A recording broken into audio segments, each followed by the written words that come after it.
Chers amis, bonjour à tous. Nous voici donc réunis pour une nouvelle vidéo, mais avant d'aborder le sujet, je tiens à préciser que c'est avec une certaine tristesse, un peu à reculons et uniquement par devoir de conscience que je l'ai produite. Il s'agit aujourd'hui de réfuter la catastrophique prestation de M. Jovanovic au sujet d'un de ses livres, qui était intitulé « Le mensonge universel ». Or, M. Jovanovic est un personnage bien connu du net, plutôt sympathique, et il est souvent pertinent lorsqu'il dénonce la cruelle et révoltante imposture et immoralité de la mafia du système bancaire. Donc mon but aujourd'hui n'est pas de le contredire sur ce sujet, sur lequel je le suis et je l'approuve. Au contraire, je le soutiens quand il combat cela. Mais il aurait mieux valu qu'il reste sur son sujet de prédilection. Malheureusement, il a posté, ça date maintenant, le 29 janvier 2014, une vidéo qui, fin juillet 2020, affichait plus de 700 000 vues. Donc quelque chose qui a eu un grand succès. Et il prétendait montrer que l'histoire d'Adam et Ève serait un plagiat d'un texte sumérien, et il en concluait que le péché originel n'existait pas. Donc cette vidéo est un tissu d'âneries, de contre-vérités, d'affirmations d'une légèreté vraiment stupéfiante, d'autant plus qu'elles viennent d'un homme qui sait plutôt par ailleurs être rigoureux et sérieux lorsqu'il traite du monde de la finance. Bref, devant l'énormité des propos tenus par M. Jovanovic et par amour de la vérité, nous nous sommes résolus à réfuter ces contre-vérités et à dénoncer l'immense imposture que recèle le livre de M. Jovanovic. Alors, cette introduction étant faite, commençons.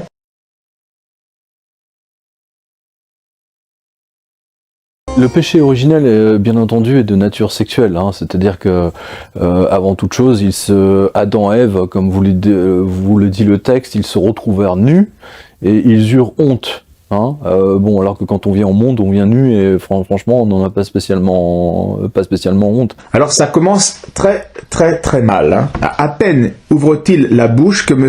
Jovanovic sort sa première et énorme bêtise. Bien sûr, dit-il, le péché originel est de nature sexuelle. Raté, faux, zéro, comme dirait Dieudonné. Non, le péché originel n'est pas et n'a rien à voir avec le péché sexuel. Il n'est pas de nature sexuelle, mais il est de nature spirituelle. Avant toute chose, le péché originel est un péché d'orgueil. Donc un péché de la raison, de la volonté qui ne se soumet pas à Dieu. Un refus de se soumettre à Dieu, d'obéir à Dieu. C'est un péché spirituel, le péché originel. Et donc, il n'a rien à voir, mais rien avec la sexualité. Rien. Il est à côté de la plaque. La honte de la nudité n'est pas le péché originel. C'est la conséquence du désordre inclus par la révolte spirituelle. Donc M. Jovanovic fait ici preuve ou d'une grande ignorance ou d'une grande malhonnêteté intellectuelle, parce qu'il oublie de dire que nos parents furent créés nus et qu'avant ce péché, ils n'avaient justement aucune honte, il n'y avait aucun problème avec cette nudité. Ce qui prouve bien que le péché originel n'a rien à voir avec la nudité ou la sexualité. Alors dans ce cas, pourquoi avoir honte après le péché originel ? La question se pose. Parce que tout péché est un désordre, générateur de désordre. Le désordre engendre le désordre. Et le premier péché a cassé l'harmonie originelle de la création. Or, l'harmonie dépend de l'ordre hiérarchique des choses. Il y a Dieu au-dessus de tout, puis l'homme, et dans l'homme, il y a la raison au-dessus des sens, etc. Et la perte de l'innocence de l'âme a engendré la perte de la parfaite domination de la raison sur le corps. Et c'est cela qui est honteux. Et c'est cela qu'a ressenti Adam et Ève après leur péché. Ils ont senti que leur raison ne dominait plus les sens. Et ils ont eu honte d'être dominés par ce qui était inférieur en eux. Ils ne maîtrisaient plus leurs membres parfaitement. Et cela est particulièrement sensible avec le membre sexuel et avec les plaisirs sexuels. Donc depuis le péché originel, l'homme ne se maîtrise plus parfaitement. L'homme ne maîtrise plus son membre sexuel comme il maîtrise sa main, qui fait exactement ce qu'elle lui commande. Parfois, il ne maîtrise d'ailleurs même plus sa main, tellement que l'âme ne se maîtrise pas, il peut donner une gifle par colère. Ce qui prouve bien que l'âme est blessée. Mais ça, c'est la conséquence.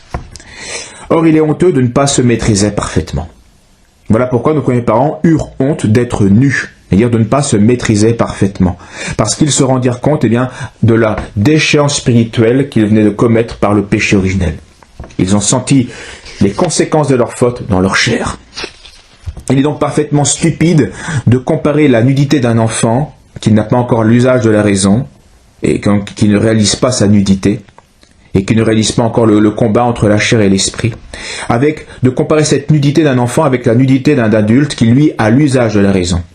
Et je propose à monsieur Jovanovic de faire ses vidéos dorénavant tout nu, puisqu'il dit qu'il n'y a aucun problème, il n'y a pas de tabou à avoir.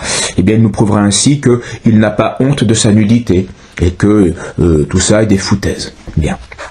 Et de plus, dernière remarque, le péché originel existe bien et ses conséquences sont toujours visibles. Il suffit de s'occuper des enfants, des petits-enfants, pour s'en rendre compte. On constate du caprice, de l'orgueil, de la gourmandise, du mensonge, etc., etc. Et Jean de la Bruyère faisait cette fine remarque qui met en valeur, qui constate les effets du péché originel. Les enfants, disait-il, les enfants sont hautains, dédaigneux, colères, envieux, curieux, intéressés, paresseux, volages, timides, intempérants, menteurs, dissimulés. Ils rient et pleurent facilement. Ils ont des joies immodérées, des afflictions amères sur de très petits sujets. Ils ne veulent point souffrir le mal, mais aiment à en faire. Ils sont déjà des hommes. Or, ces désordres ne viennent pas de Dieu, mais ils viennent, qui a créé une nature saine, mais ces désordres viennent de l'humanité qui a péché en Adam et Ève. C'est-à-dire, ils viennent du péché originel qui a désorganisé, détruit en partie l'harmonie de la création.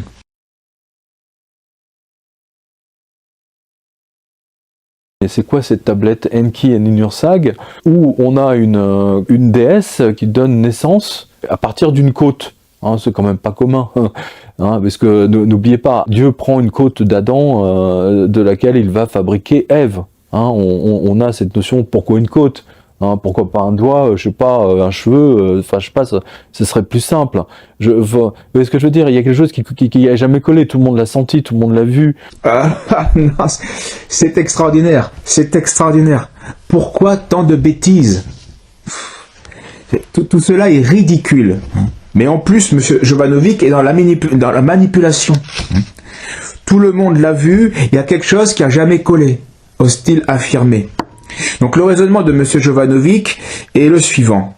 Je ne comprends pas le pourquoi de la cote, donc je conclus que cela n'a pas de sens, et pour convaincre les gens, je prétends que tout le monde pense comme moi.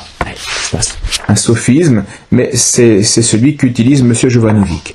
Donc il ne comprend pas le pourquoi d'une cote. Pourquoi pas un doigt ou un cheveu ? Pourquoi Dieu forme-t-il l'homme de la terre, mais la femme de l'homme, à partir de l'homme ? Saint Thomas explique cela dans sa somme théologique. La cote, dit-il, cache et signifie le cœur de l'homme. La cote est au niveau, derrière la cote, il y a le cœur de l'homme. Et de ce fait, saint Thomas va donner donc deux raisons fort convenables sur cet agir divin. Premièrement, dit-il, pour signifier qu'entre l'homme et la femme, il doit y avoir une union de société, une union amoureuse.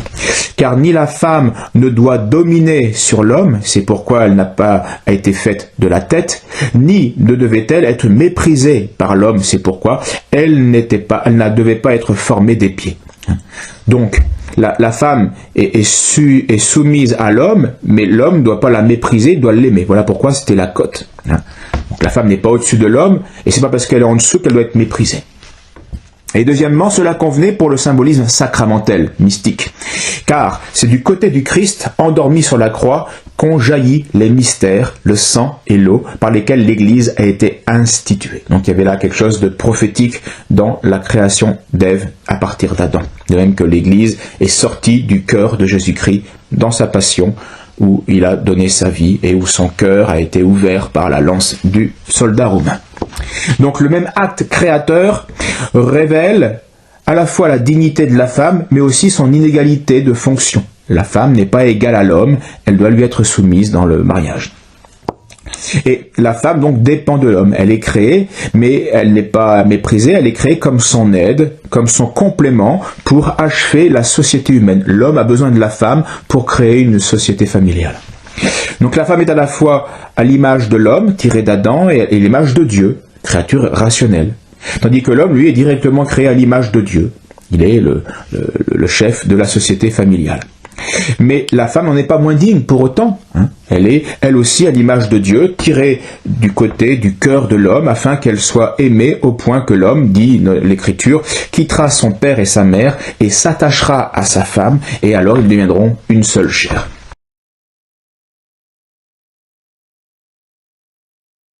Parce que je me suis rendu compte qu'en fait, le texte de la Genèse, tel qu'on l'a aujourd'hui dans la Bible, est un texte totalement bidouillé, maquillé. C'est un mauvais texte et surtout, c'est une mauvaise traduction d'un texte sumérien qui raconte en fait la vie de Enki et de Ninursag, donc déesse sumérienne. Le texte sumérien est écrit 2900 avant Jésus-Christ. Et l'écriture de la Genèse, de ce que les spécialistes appellent le rédacteur, le scribe J, eh bien en fait, on a la preuve, grâce à ces textes, grâce à toutes les traductions, que justement, c'est une mauvaise traduction du texte sumérien, dans lequel vous avez une déesse qui naît à partir d'une côte. Vous pouvez prendre tous les livres de toutes les bibliothèques, de toutes les histoires de la Genèse, de la création du monde. Il n'y a que 2 textes très précis où Dieu prend une côte, pour faire naître un autre être humain. Donc, la thèse de M. Jovanovic est la suivante. Il n'existe que 2 textes qui nous parlent de la création d'une femme à partir d'une côte. Le premier est un texte sumérien qui date environ de 2900 ans avant Jésus-Christ, et le second est un texte hébreu qui date environ de 1300 avant Jésus-Christ. Donc, le second est plus récent dans l'ordre chronologique, et il ne peut être qu'une mauvaise et infidèle traduction du premier qui est la source. Voilà la thèse de M. Jovanovic. Là encore, c'est faux. Les rapprochements signalés par M. Jovanovic avec le mythe sumérien de Enki et de Ninursag sont superficiels, sinon fallacieux. Admettons que les 2 documents parlent bien de la création d'Ève. Rien ne prouve un emprunt direct de la part du récit mosaïque. Les analogies s'expliquent suffisamment par un fond commun de concepts et d'images utilisés très différemment. En vérité, le mauvais texte, le document trafiqué, corrompu, c'est le sumérien, même s'il est le plus ancien. Le texte fidèle à l'événement originel, c'est bien le texte mosaïque, et ceci par révélation. Pourquoi ? Bien parce que la tradition orale et primitive, c'est-à-dire celle qui a été transmise de Adam à ses enfants et des enfants d'Adam aux enfants, etc., eh bien, avec le temps, a été déformée par la culture polythéiste lorsque les hommes se sont éloignés de Dieu. Donc, les hommes ont bien gardé le discours de la création transmis par Adam et Ève, mais ils lui ont ajouté des erreurs, des mythes polythéistes parce qu'ils s'étaient éloignés de Dieu, ils avaient perdu la vraie religion. Donc, ils ont corrompu le discours originel de la création. Et ce discours originel a été restauré, a été redonné dans sa simplicité transcendante par révélation à Moïse dans le texte de la Genèse. Donc le récit biblique ne vient pas de l'imagination poétique de Moïse, mais c'est bien une révélation divine faite à ce dernier. Voilà pourquoi l'idée de chute, du péché originel, est complètement absente de la littérature babylonienne.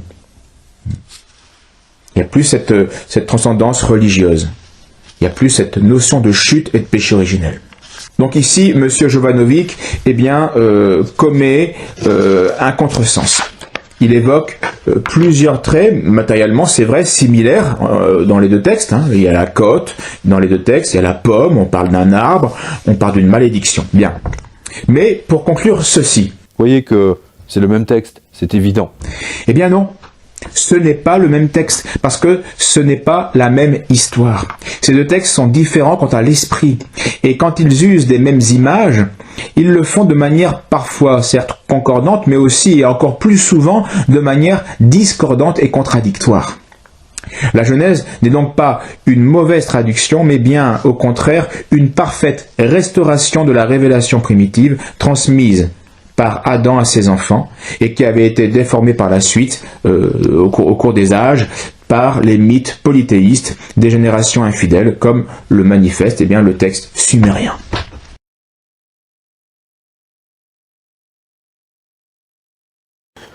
Dans le texte sumérien, Dieu, c'est-à-dire Ninursag, est très fâché contre Enki, donc elle le maudit. Et dans le texte juif, Dieu maudit Adam et Ève. Pour l'instant, on est toujours, vous voyez, ça colle parfaitement. Mais, attention, là c'est intéressant. La fin de l'histoire. Dans le texte sumérien, la déesse Ninursag guérit, elle guérit le dieu Enki, et le monde rentre dans l'ordre. Tout rentre dans l'ordre, tout finit bien. Dans le texte juif, en revanche, c'est très intéressant. Adam et Ève sont condamnés et doivent quitter le jardin d'Éden. Et donc cette espèce de condamnation, si vous voulez, qui va alimenter bien entendu l'intégralité, si vous voulez, des théologiens juifs, mais en même temps chrétiens, on la retrouve jusque dans les années 60, d'ailleurs jusqu'aux années 1970, 1980. Oui, après une faute, il est juste d'être châtié. Surtout quand on avait été prévenu, comme ce fut le cas d'Adam et Ève. Donc, je demande à Monsieur Jovanovic d'ouvrir les yeux et de me dire sincèrement si il juge que le monde va bien, et que les gens sont heureux, vivent heureux. Est-ce que tout est bien dans ce monde, comme le voudrait le mythe sumérien? La réponse est non, évidemment. On constate parmi les hommes des désordres, de l'impiété, du vol, des meurtres, du mensonge, de l'impureté, etc. Le désordre règne partout, chez les petits comme chez les grands. À divers degrés, bien sûr, mais partout. Et ceci, ça a un nom, ça s'appelle le péché. Alors, lequel des deux textes est le plus réaliste? La Genèse ou le Sumérien? Donc, le monde bisounours du texte sumérien ne correspond pas à la réalité. Par contre, si le texte sumérien parle d'une fin heureuse, c'est qu'il se souvient, là encore, mais en la déformant, de la révélation primitive. Car en effet, Dieu, tout en châtiant justement nos parents, il a fait aussi à nos parents une promesse, à eux, et à travers eux à l'humanité qu'ils avaient engendrée, et cette promesse a été faite afin qu'ils ne désespèrent point. Dieu a promis d'envoyer un sauveur. Yahvé, dit le texte de la Genèse, Yahvé, Dieu dit au serpent, « Je mettrai une inimitié entre toi et la femme, entre ta postérité et sa postérité. Celle-ci te meurtrira à la tête. » Donc elle t'écrasera la tête. Et toi, tu la meurtriras au talon, donc au pied. C'est une prophétie qui annonce le Christ et la bienheureuse Vierge Marie, donc le sauveur de l'humanité. Donc une histoire, une promesse qui permet à l'humanité de patienter et d'espérer son sauveur. Une femme viendra et enfantera dont la postérité va écraser la tête du serpent, donc l'œuvre du diable. Et ceci est prophétisé, annoncé dès le début de l'humanité, après le péché originel. C'est encore voilé, évidemment, mais l'Écriture va ensuite dévoiler ce mystère jusqu'à la venue de Jésus-Christ, notre Sauveur qui est né de la bienheureuse Vierge Marie. Donc, tout va en effet rentrer un jour dans l'ordre, mais uniquement par le Sauveur, par la croix du Christ, et par ses souffrances expiatoires, dont le texte sumérien ne parle absolument pas. Et lors du jugement dernier, Dieu conduira les âmes pénitentes de leurs péchés et qui se sont unies à la passion du Christ, au Sauveur, il les conduira au paradis. Tandis que les âmes impénitentes, impies, elles iront en enfer. Donc tout rentrera dans l'ordre. Justice sera faite. Miséricorde et justice. Et alors seulement, donc l'ordre pourra de nouveau régner. Chacun aura reçu ce qu'il aura mérité. Et ici, M. Jovanovic fait tout de même aussi une remarque juste, factuellement juste en tout cas, en disant que cet enseignement a été maintenu jusqu'en les années 60 et que cela s'est corrompu dans les années 70-80. Et c'est en effet vrai, c'est la révolution de Vatican II, du modernisme, de l'hérésie moderniste qui a détourné le Concile Vatican II de sa finalité, qui a subverti la foi, la liturgie, la théologie, la morale catholique, pour donner cette caricature du catholicisme aujourd'hui avec cet imposteur qui est François, qui est un mondialiste, ami des LGBT, de l'immigration et de toutes les contre-valeurs. Et ceci est aussi prophétisé par les Écritures, c'est un signe des temps, c'est un signe de l'apostasie généralisée des peuples, des masses chrétiennes qui auront rejeté leur sauveur après l'avoir connu, renouvelant ainsi le péché des Juifs à leur manière. Mais cela n'est pas notre sujet, je vais traiter ça dans la question juive, reportez-vous à mon livre.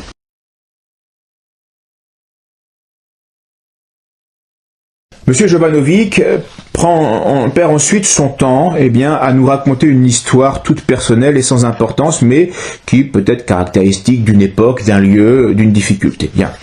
Parce que les hommes vont toujours osciller entre deux extrêmes, c'est comme ça. Soit ils vont dire que les enfants naissent dans des choux, ce qui est stupide, c'est pas vrai, donc on n'a pas à le dire puisque c'est pas vrai. Ou soit leur donner une éducation sexuelle inappropriée et indue aux enfants, et ceci est stupide, plus que stupide, c'est nuisible. Ça n'a pas à se faire de cette manière-là. Mais peu importe, les exemples particuliers ne prouvent de toute façon rien en soi. C'est la conclusion générale de M. Jovanovic qui est importante, et écoutez-la. Et la belle-mère, toute empreinte vous savez, de cette componction culpabilisante de condamnation de la sexualité par les catholiques, etc., a interdit à mon père et à sa nouvelle femme de fermer la porte de leur chambre parce qu'elle ne voulait pas qu'elles fassent leurs bêtises sous son toit. Et quelques instants après, il parle de certains cas où des femmes mettaient une robe spéciale qui cachait leur nudité pendant l'acte conjugal pour sortir cette énorme contre-vérité. Écoutez ça. Pour que l'homme ne voit jamais sa femme nue, parce que la Bible l'interdit. Bref. Monsieur Jovanovic ose affirmer que la Bible interdirait aux époux légitimement mariés de voir réciproquement leur nudité quand ils désirent s'unir ensemble dans l'acte conjugal. Alors là, on touche à un sommet non seulement d'idiotie, mais aussi d'ignorance, et peut-être même de malhonnêteté. Quand Dieu interdit les relations sexuelles incestueuses, donc les désordres dans les relations conjugales ou dans les relations sexuelles, il y a des désordres, donc Dieu les interdit. Et notamment, un des plus graves désordres, c'est l'inceste. De quelle expression la Bible se sert-elle pour désigner l'acte sexuel? C'est l'expression « découvrir sa nudité ». Exemple, chapitre 18 de Lévitique, il est écrit « Aucun de vous ne s'approchera d'une femme qui est sa proche parente pour découvrir sa nudité », c'est-à-dire pour avoir des relations sexuelles avec elle. Je suis Yahvé.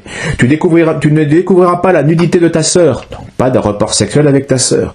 Tu ne découvriras pas la nudité de la fille de ton fils, pas de relation sexuelle avec ces personnes-là. Tu ne découvriras pas la nudité de la fille de la femme de ton père, etc. Tu ne découvriras pas la nudité de la sœur de ton père, donc pas d'inceste, pas de ces relations sexuelles. Tu ne découvriras pas la nudité de ta belle-fille, etc., etc. Bref, dans le langage biblique, découvrir la nudité, c'est équivalent à avoir un rapport sexuel, une relation sexuelle. C'est évident. Donc, que M. Jovanovic puisse nier cela mensongèrement est choquant et décevant. Que cherche-t-il vraiment? Que pense-t-il?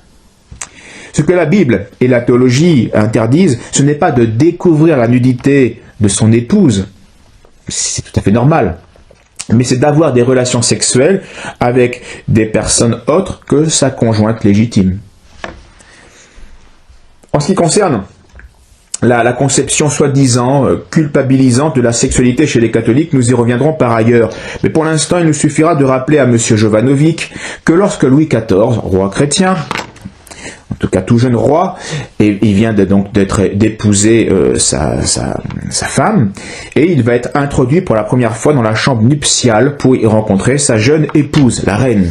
On va prendre soin, c'est la coutume pour les rois, en tout cas à cette époque, on va prendre soin de les laisser l'un et l'autre rentrer dans cette chambre nuptiale absolument nus, sans aucun vêtement, afin de faciliter évidemment le rapport conjugal. Donc, nier cette évidence et en faire un grief à la Bible ou à l'Église catholique, c'est une contre-vérité, une ânerie, une stupidité. Nous rappelons aussi que ni Dieu, ni la vraie religion n'interdisent l'usage sexuel dans le mariage, qui est la source d'où naissent les enfants. Pour que les enfants font un usage sexuel, donc c'est pas mauvais. Par contre, Dieu et la vraie religion interdisent les abus sexuels. Et cela même dans le mariage. Oui, on peut abuser du plaisir sexuel même dans le mariage. D'où le commandement, tu ne commettras point de fornication. Ou tu ne désireras pas la femme d'autrui. L'œuvre de chair qui ne respecte pas les règles et les volontés divines sur la finalité du mariage, devient alors une œuvre vicieuse, comme l'explique saint Augustin. Quand les hommes prennent des précautions pour que les femmes qu'ils touchent ne deviennent point enceintes. Ces époux ne s'unissent à leurs femmes dans un rapprochement impudique que pour assouvir leur passion avec elles. Et s'ils ont des enfants, c'est malgré eux. Et pourtant, l'usage du mariage ne doit point avoir d'autre fin. C'est alors retrancher du mariage ce qui fait le mariage. En effet, ôter cela, les maris ne sont plus que des amants impudiques, les épouses des filles de joie, la couche nuptiale un mauvais lieu, et les beaux-pères des proxénètes.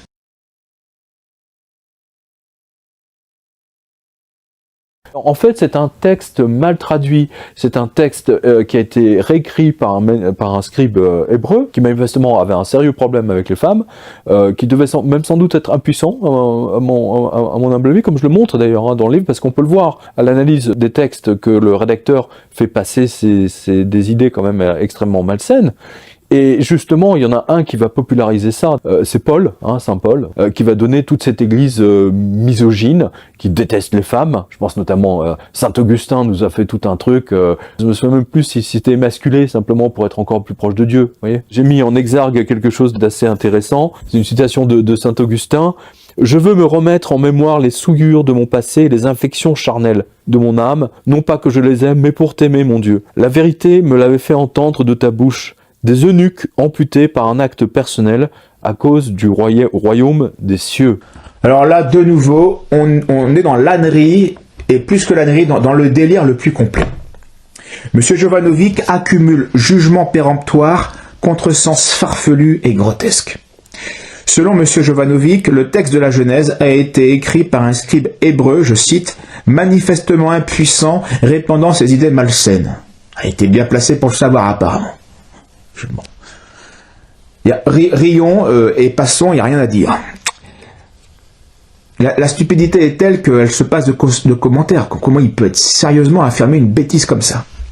Ensuite, M. Jovanovic s'en prend à Saint Paul, qu'il estime être à l'origine, je le cite, d'une église misogyne qui déteste les femmes. Alors, encore une affirmation très gratuite.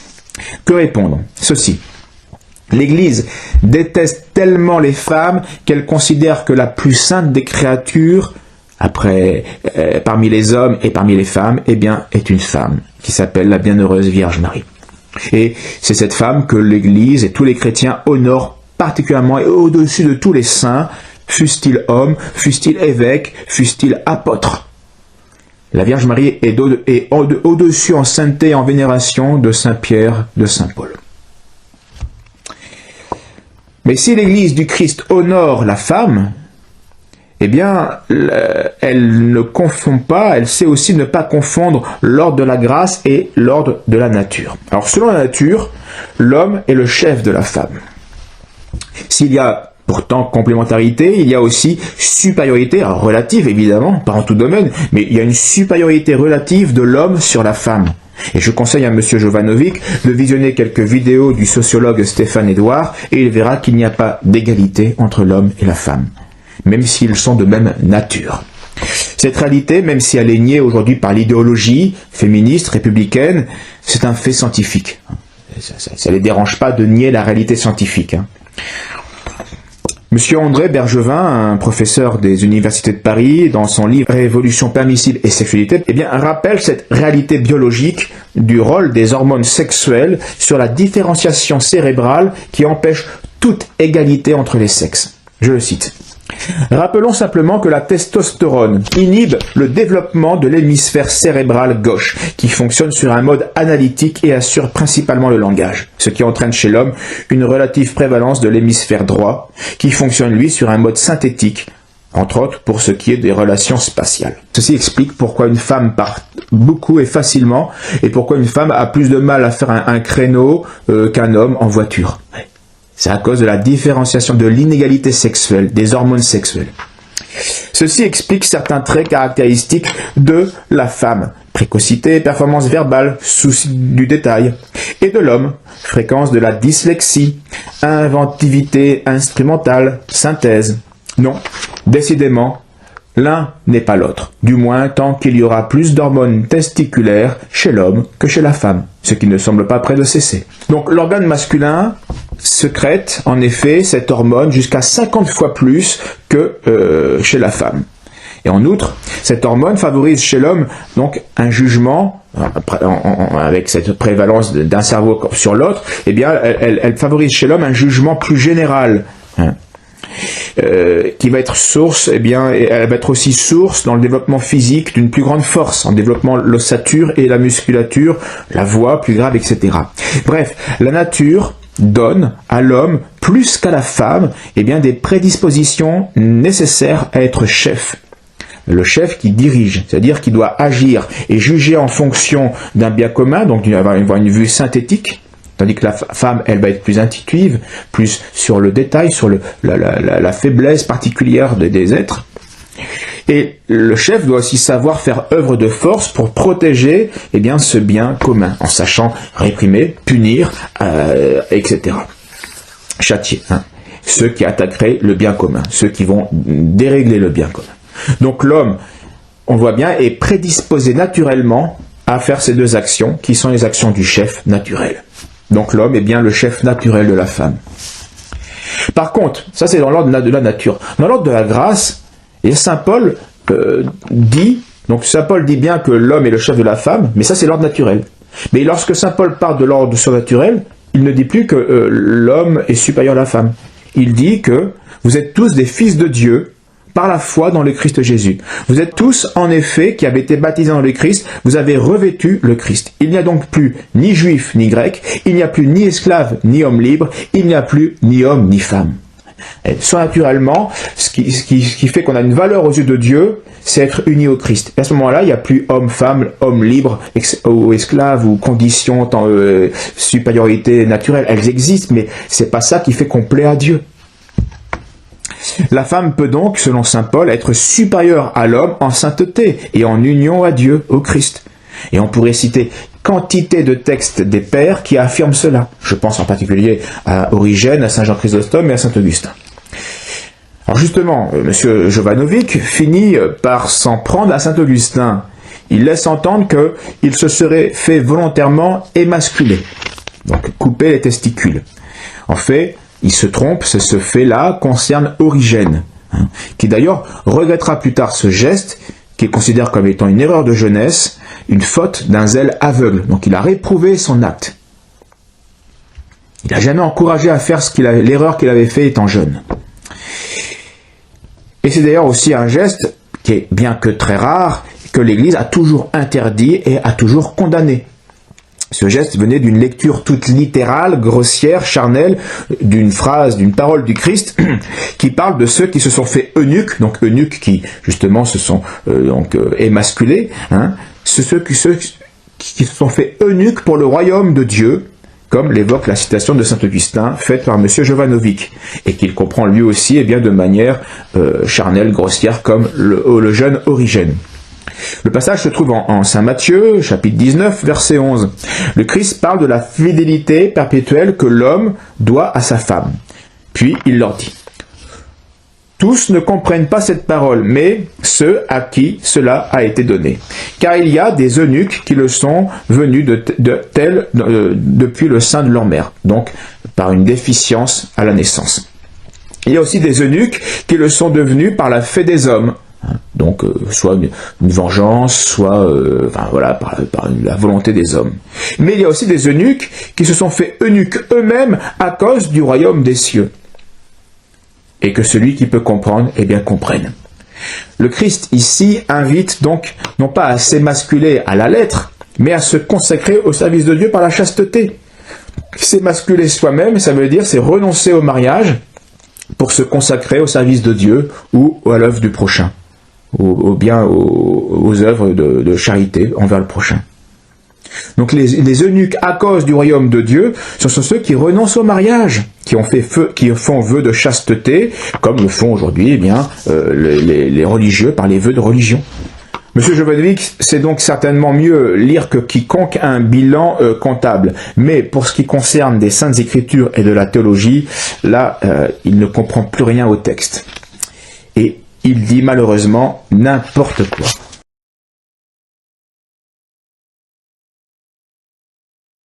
Monsieur Jovanovic continue, là encore, les contre-vérités. Il déclare, sans nuance: J'ai réglé mon problème une fois pour toutes avec ce texte culpabilisant de toute cette civilisation judéo-chrétienne. Hein, je ne sais pas si vous imaginez, au Moyen-Âge, entre les différentes fêtes, les fêtes de Pâques, entre les règles des femmes, où elles ne pouvaient pas avoir dans la section, je ne sais plus combien, 10 jours avant et 10 jours après, etc. En fait, il vous restait une fenêtre de tir, si je peux dire, vraiment réduite. Hein, vous pouvez faire l'amour à peu près avec votre épouse, peut-être 10 fois dans l'année. Hein, voilà. Tel était le programme établi par le Vatican au XIVe, XVe siècle. C'est effroyable. Non, non, ce qui est effroyable, c'est la bêtise humaine capable de dire autant de stupidité. Ce texte de la Genèse serait donc culpabilisant pour la civilisation chrétienne. Regardons les faits et prenons l'exemple du roi très chrétien, du roi Saint-Louis. En 1234, il a 20 ans, il épouse Marguerite, qui est, elle, âgée de 13 ans. Il lui offre un anneau nuptial à sa femme, avec un gros saphir marqué d'une croix, et il y avait pour devise sur cet anneau, « Hors de cette annelle, pourrions avoir amour ». Donc il manifeste là le don de soi qu'il a fait à cette femme et l'amour qu'il lui donne. Après le mariage, Saint Louis, le roi Louis et Marguerite vont suivre le conseil que l'ange Raphaël donne à Tobie dans la Sainte Écriture, hein, qui s'unit à Sarah. C'est-à-dire le conseil de passer 3 jours et 3 nuits de prière avant de s'approcher l'un l'autre conjugalement, sexuellement. Pratique, eh bien, que le roi, avec sa femme, eh bien, gardait d'un commun accord, dans certains temps privilégiés de liturgie, hein, le temps de l'Avent et le temps de carême, des temps de pénitence. Donc, il s'abstenait de s'unir sexuellement pendant ces temps-là.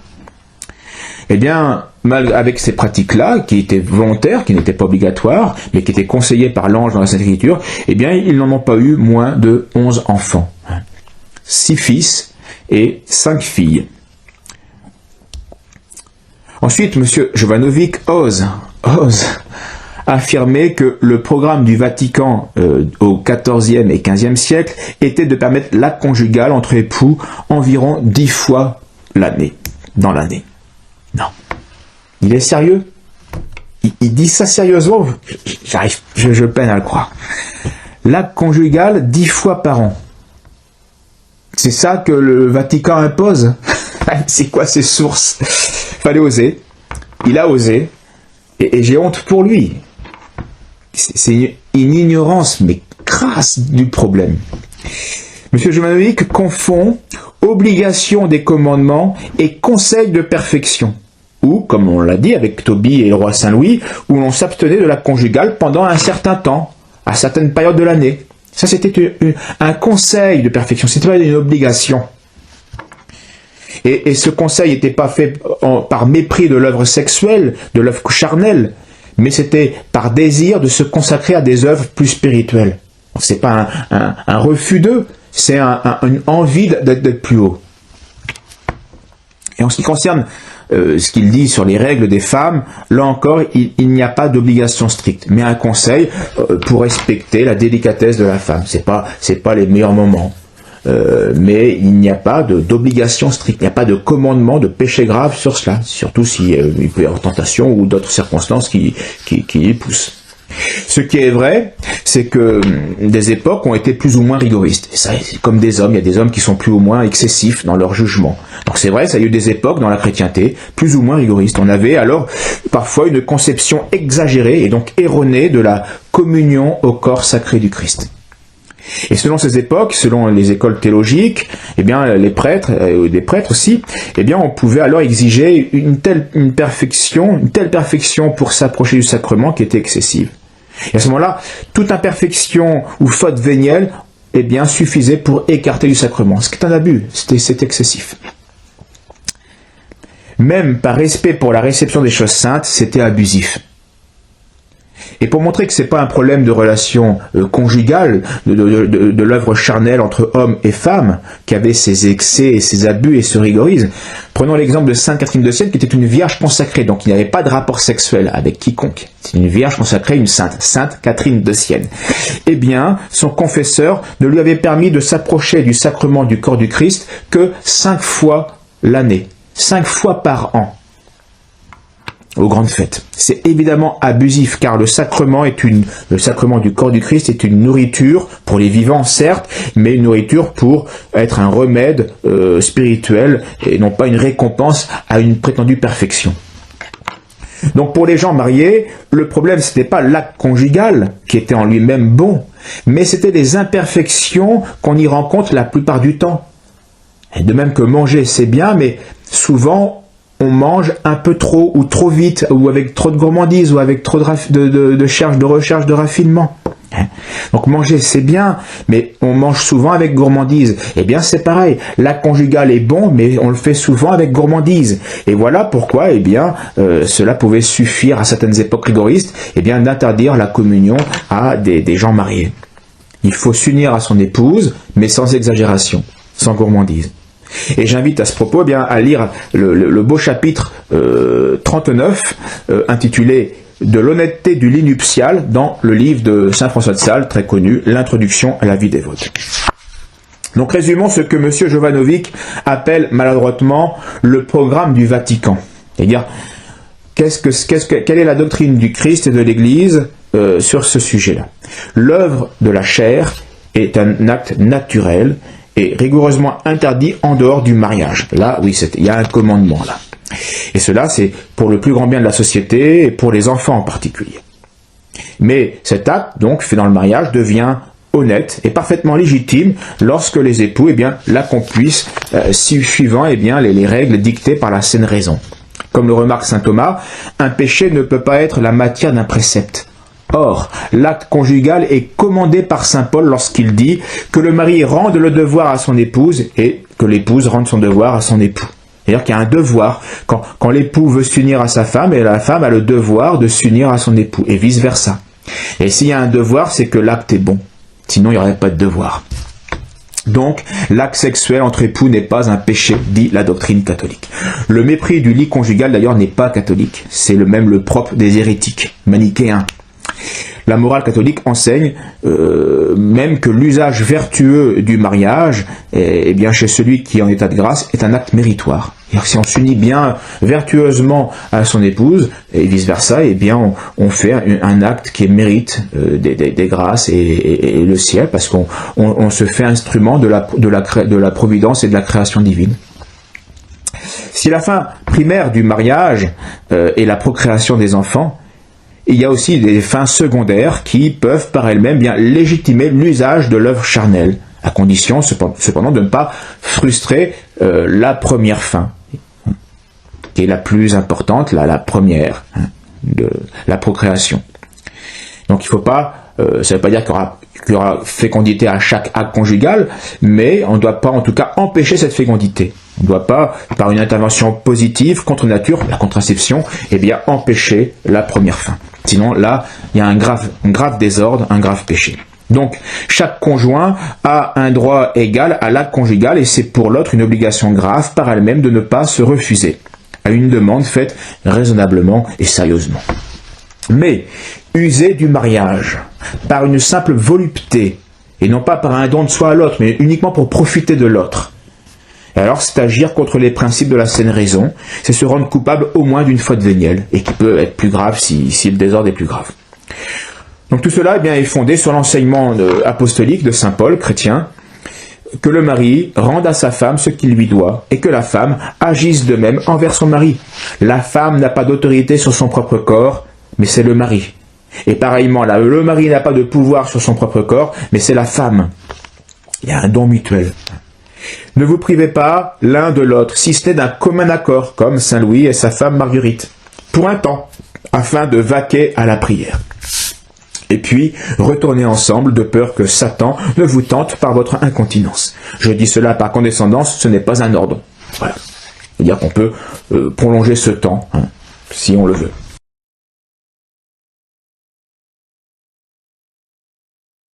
Monsieur Jovanovic ne tarit pas d'éloges pour le texte et la civilisation sumérienne.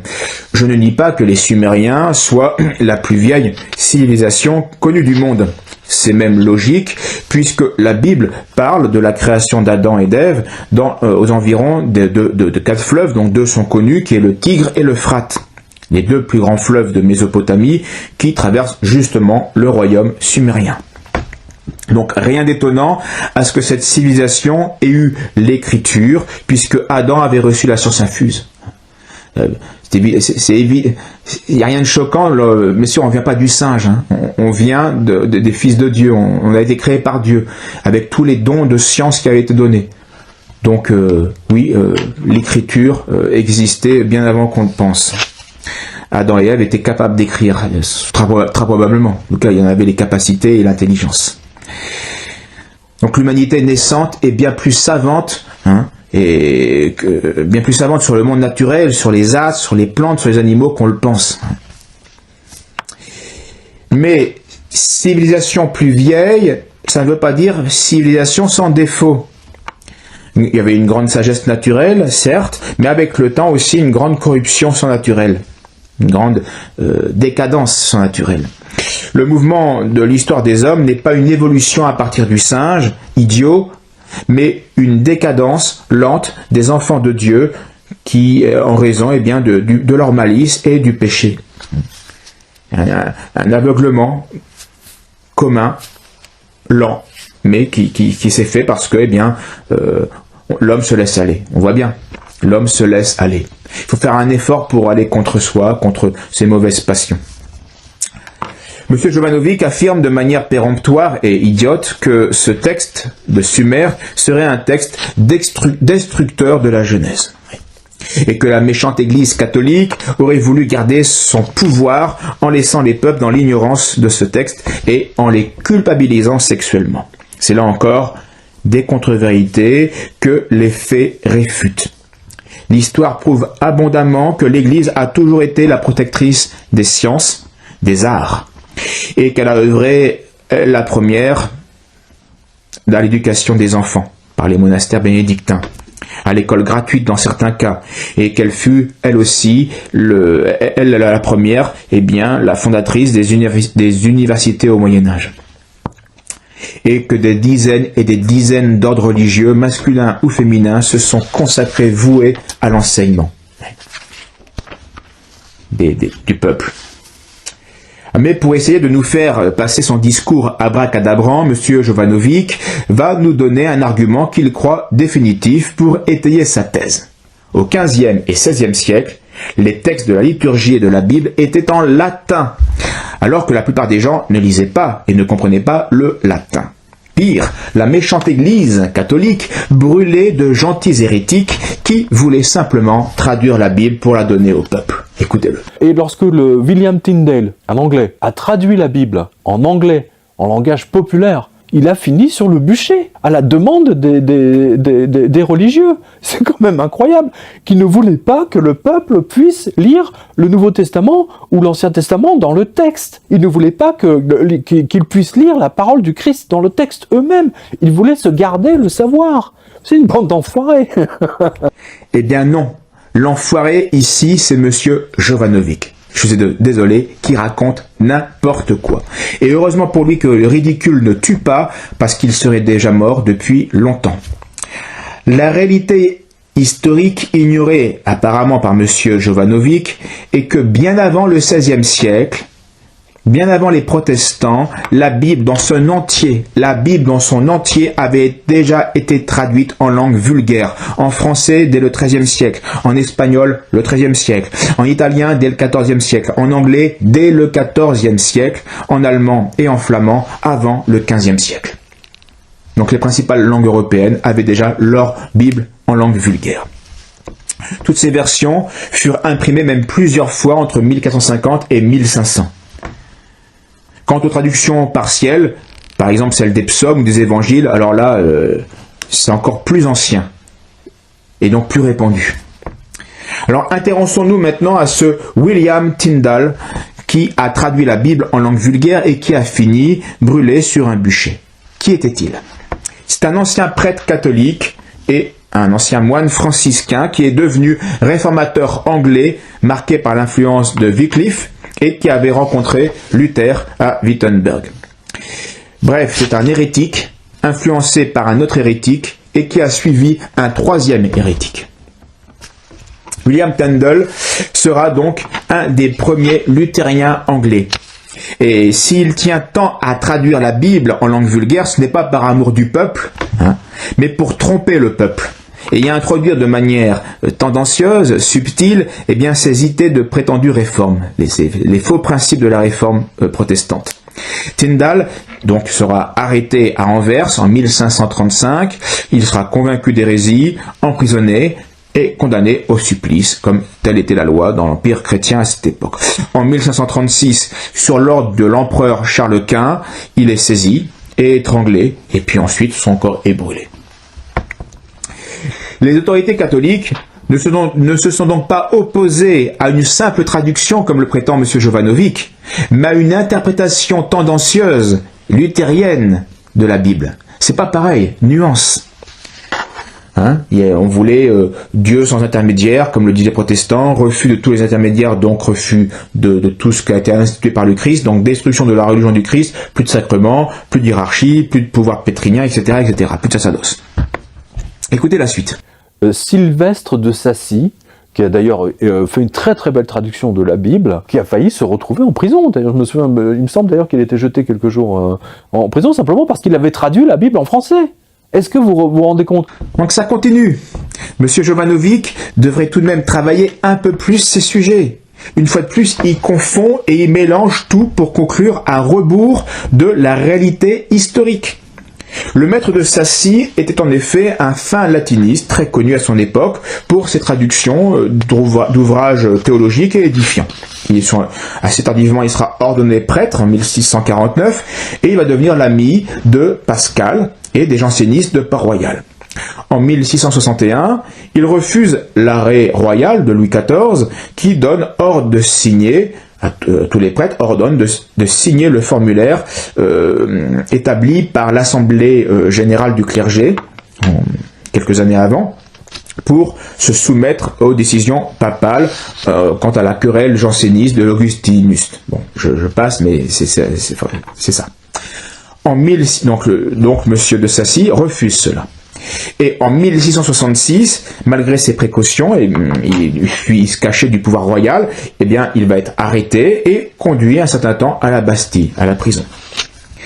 Mais il y est pour jansénisme, il n'y est pas parce qu'il a traduit la Bible. Ne mélangeons pas tout. Il va rester donc dans cette prison pendant plusieurs années, privé, pendant 2 ans, plus de 2 ans, privé de sacrement. Et ensuite, on le libère, il va retrouver différentes retraites chez ses amis, et dans sa solitude, il va achever de nombreux travaux de traduction de différents textes bibliques, avec une traduction littérale suivie d'un commentaire inspiré des pères de l'Église, mais dont l'interprétation favorisera à certains endroits les points essentiels de la doctrine janséniste. Et donc ceci sera réprouvé par l'Église. Et il va mourir en 1684. Donc faisons le bilan de cette question. De tout temps, l'Église a revendiqué le droit de surveiller la diffusion du texte biblique, d'en contrôler les versions, les traductions, et de juger des interprétations privées. C'est son trésor à elle, et elle le protège, c'est normal. Ce droit découle du pouvoir suprême que le Christ lui a confié, pour le bien des âmes, pour ne pas tromper les âmes. Donc ce faisant, l'Église a protégé la chrétienté des excentricités et des erreurs des sectes hérétiques. Non seulement l'Église n'empêche pas la lecture de la Bible, mais elle l'encourage en donnant 300 jours d'indulgence aux chrétiens qui vont la lire avec respect au moins un quart d'heure par jour. Mais elle exige que ces versions qu'on donne aux fidèles soient soumises à son contrôle et accompagnées de quelques courtes notes parce qu'il y a des passages qui peuvent être mal compris. Donc il faut des notes pour ces passages-là. Voilà les règles que l'Église a établies pour éviter les erreurs ou les interprétations hérétiques. Donc quand le maître de Sacy va reprendre sa traduction en tenant compte de cela, il va, avec les corrections essentielles qu'on lui avait demandées, son œuvre ne va rencontrer aucune difficulté. Elle va être publiée et encouragée.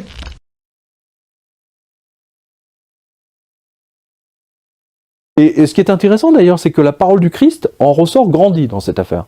C'est-à-dire qu'en fait, d'un seul coup, tout ce qui est livre de Genèse, vous le mettez à la poubelle, vous pouvez déchirer les pages, direct. Et le livre le Nouveau Testament, en fait, reste, effectivement, on sort, mais alors là, orné de diamants, quoi. C'est merveilleux. Là encore, Monsieur Jovanovic dit l'exact contraire de la vérité. Il est d'abord ridicule, affligeant et absurde de prétendre, comme il le fait, que le Christ sortirait grandi si on mettait le livre de la Genèse à la poubelle. M. Jovanovic fait preuve ici non seulement de marcionisme, mais aussi de méconnaissance du Nouveau comme de l'Ancien Testament. Dans le Nouveau Testament, le Christ, comme les apôtres du Christ, plus tard, cite de nombreuses fois l'Ancien Testament, et y compris le livre de la Genèse. Quand le Christ rappelle aux pharisiens l'indissolubilité du mariage, l'homme ne pourra pas quitter sa femme. Et bien sur quel texte s'appuie-t-il? Sur le texte de la Genèse, chapitre 1 et le chapitre 2. N'avez-vous pas lu, dit le Christ, que le Créateur au commencement les fit mâles et femelles, et qu'il a dit, à cause de cela, l'homme quittera son père et sa mère, et il s'attachera à sa femme, et les deux deviendront une seule chair. Ainsi ils ne sont plus deux, mais une seule chair, que l'homme ne sépare donc pas ce que Dieu a uni. Monsieur Jovanovic ignore aussi que le livre de la Genèse annonce le Christ à Adam et à Ève. Le livre de la Genèse parle du Christ. On l'a vu de manière cachée, mais il parle du Christ. Quand Dieu maudit le démon, qui avait pris la forme d'un serpent, Dieu annonce à nos parents un médiateur et un rédempteur. Je mettrai l'inimitié entre sa race et celle de la femme, et cette race te meurtrira à la tête, et toi tu la meurtriras au talon. Non seulement cette parole annonce un rédempteur futur, mais elle laisse entendre que ce médiateur sera un homme-dieu, un Dieu fait homme. C'est le livre dans la Genèse, tout cela. C'est merveilleux, c'est divin. Pourquoi un Dieu fait homme? Il fallait qu'il soit Dieu pour avoir la puissance d'écraser la malice diabolique et ses conséquences et le péché. Mais il fallait aussi qu'il soit homme pour qu'il puisse être mordu au talon, c'est-à-dire qu'il puisse s'offrir en sacrifice, mourir sur la croix. Mais c'est en mourant sur la croix qu'il écrase l'œuvre du serpent, l'œuvre du démon, qu'il est victorieux sur la puissance démoniaque. Et c'est comme ça qu'il répare le péché originel et le péché de l'humanité. Donc les hommes qui ont donc vécu avant la venue du Christ étaient ainsi sauvés par les mérites du médiateur futur. Ils ne savaient pas encore comment l'appeler, Jésus-Christ, non, ils ne savaient pas, mais ils savaient qu'il serait médiateur, rédempteur et Dieu fait homme. Il y aurait partie divine, partie humaine en lui. Voilà ce qui était prophétisé et qui va être explicité tout au long de la Sainte Écriture. Donc prétendre que l'on honore le Nouveau Testament donné par le Christ en mettant à la poubelle la Genèse qui annonce le Christ, c'est contredire le Christ lui-même. C'est stupide. Le Christ lui-même qui disait aux Juifs incrédules, « Il faut que soit accompli tout ce qui a été écrit de moi dans la loi, les psaumes et les prophètes. » Donc tous les grands livres de la Sainte Écriture. Et encore, le Christ disait aux Juifs, « Si vous aviez foi en Moïse, eh bien peut-être croiriez-vous aussi en moi, car c'est de moi qu'il a écrit, c'est de moi que Moïse parle. Mais si vous ne croyez pas à ses écrits, comment croirez-vous à mes paroles ?» Donc renier le livre de la Genèse, comme prétend le faire M. Jovanovic, c'est nuire au Christ, ce n'est pas le grandir.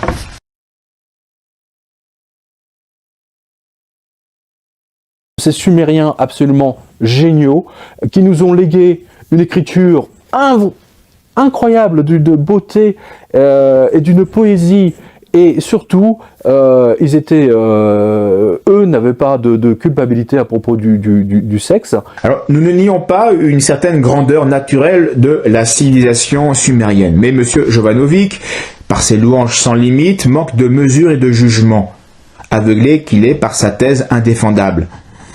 On peut mettre beaucoup de choses en avant chez les Sumériens, mais pas les textes religieux qui ne montrent qu'une corruption misérable de la religion primitive et dont le niveau de transcendance est égal à 0. Je vous laisse écouter la poésie religieuse de la religion polythéiste de Sumer, qui plaît tant à M. Jovanovic. Il va lui-même nous raconter comment les dieux sumériens font l'amour. Écoutons. L'histoire se passe après que Enki, c'est le dieu des eaux, se soit allongé près de sa déesse Nintsikila, qui est en fait qui désigne en fait Ninursag. Hein, donc le dieu et la déesse s'apprêtaient à faire l'amour. Et ensuite, il décrit un monde où rien n'existait encore.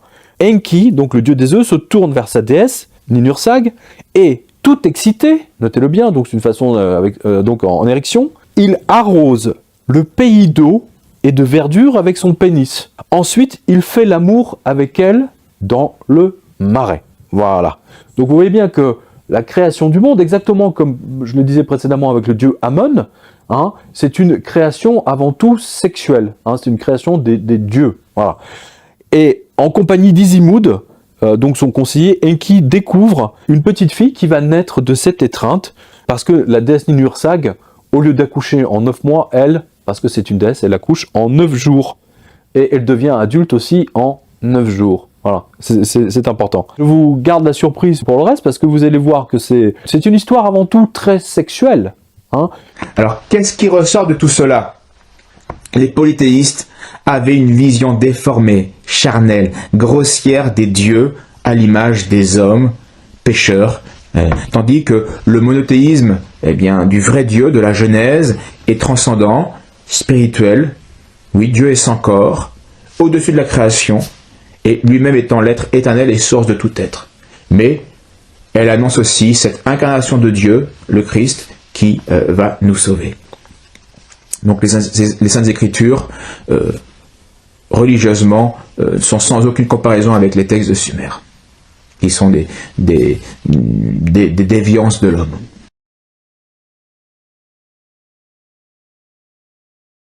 Monsieur Jovanovic prétend que la Genèse donc serait un texte maquillé, truqué, transformé. C'est faux, nous l'avons vu, et c'est ridicule. Monsieur Jovanovic fait preuve d'une prétention présomptueuse, oui. Insupportable en répétant à l'envi que la Genèse serait un mauvais texte, contrairement à ceux des prophètes Isaïe ou Jérémie. Il attaque à côté, puis il soulève de l'autre. Bon. Selon quels critères fait-il ces remarques? Il ne le dit pas, c'est simplement sa propre sensibilité, c'est un peu court. Rappelons aussi que nier l'existence du péché originel, c'est hérétique, et que ce simple péché d'hérésie, fait en connaissance de cause, eh bien, suffit à nous faire perdre la foi surnaturelle et la foi catholique, qui est nécessaire au salut, pour plaire à Dieu. Alors pour mieux vendre sa mauvaise cuisine, M. Jovanovic met en avant que, et cela plusieurs fois, la qualité scientifique de sa traduction du texte sumérien utilisé dans son livre. Mais cela ne prouve absolument rien quant à la rigueur de sa réflexion, de ses conclusions et de son exposé. La réalité est que M. Jovanovic raisonne mal sur un texte très bien traduit, malheureusement. Enfin, M. Jovanovic se moque de nous, en nous faisant ce qu'on peut appeler ce sketch. Regardons-le. Je vais vous lire le texte de Enki et Ninursag en sumérien, juste quelques bouts, parce que c'est très très intéressant. Je vais vous dire que c'est pas facile, et je remercie à nouveau, une nouvelle fois, le professeur Durand et le professeur Attinger pour toute l'aide qu'ils m'ont apportée. Alors, mon frère, qu'est-ce qui te fait mal? Alors, en sumérien, ça donne Shesgu Anusa Aragig. Le sommet de ma tête me fait mal. Ugu dilugu magig. Elle fit alors venir au monde Abaou, Sheshgu Anazu Aragig, Pasikigu magig, etc., etc., etc. Vous pouvez vraiment vous... Non mais il y a un écho, je sais pas, enfin en tout cas pour moi il y a un écho, il y a quelque chose, ça me parle, ça fait vibrer. En conclusion, M. Jovanovic, eh bien, aurait dû se concentrer sur les sujets économiques qu'il maîtrise. Et cela lui aurait évité de dire autant de bêtises, toutes plus ridicules les unes que les autres. Et c'est dommage parce que, eh bien, une telle contre-performance ne peut que nuire à son travail de qualité par ailleurs, intéressant et d'utilité publique. Ce travail qu'il fait de réinformation sur l'imposture économique qui règne aujourd'hui. C'est dommage. Alors, morale de l'histoire, attention à toutes ces vidéos qui sont sur le net. Vous savez que Internet, il y a le meilleur et il y a le pire qui est à côté. À côté d'une vidéo, un lien sur une vidéo absolument exécrable. le meilleur, le pire se côtoie. Et il y a malheureusement des milliers et des milliers de vidéos sur le net qui sont sans aucun intérêt, qui sont mensongères, qui sont complètement idiotes. Et il est bien sûr impossible de les réfuter toutes. Par exemple, cette simple vidéo que je fais en ce moment, eh bien, m'a demandé, qui dure à peine peut-être une demi-heure, 3/4 d'heure, eh bien, m'a demandé plus de 30 heures de travail, de préparation, de tape, de texte, et puis de montage. En tout cas, eh bien, cette réalité où le pire est sur Internet en bien plus grand nombre que les meilleures des bonnes vidéos, il y en a, mais elles sont en minorité par rapport à la somme de stupidité, eh bien cela manifeste justement l'existence du péché originel. C'est un signe de la faiblesse de l'homme, et c'est aussi un signe de l'épuisement de la spiritualité de l'homme, de la soumission de l'homme à Dieu, bref, de son aveuglement, de son enténèbrement, de son ensauvagement intellectuel avant d'être physique. Bref, c'est un signe de la fin des temps, comme annoncé par les Écritures. Et ceci, bien, le Saint Paul nous en avait averti, et nous conclurons sur cela, et je vous dis à une prochaine fois. Un temps viendra, dit saint Paul, où les hommes ne supporteront plus la saine doctrine, mais au gré de leurs désirs, se donneront une foule de maîtres, l'oreille leur démangeant, et ils détourneront l'oreille de la vérité pour se tourner vers des fables. Quant à moi, je suis déjà offert en sacrifice, et le moment de mon départ approche. J'ai combattu le bon combat, j'ai achevé la course, j'ai gardé la foi, désormais m'est réservée la couronne de la justice, que m'accordera en ce jour le Seigneur, le juste juge, et non seulement à moi, mais à tous ceux qui auront chéri son apparition. De Timothée 4, 3 à 8.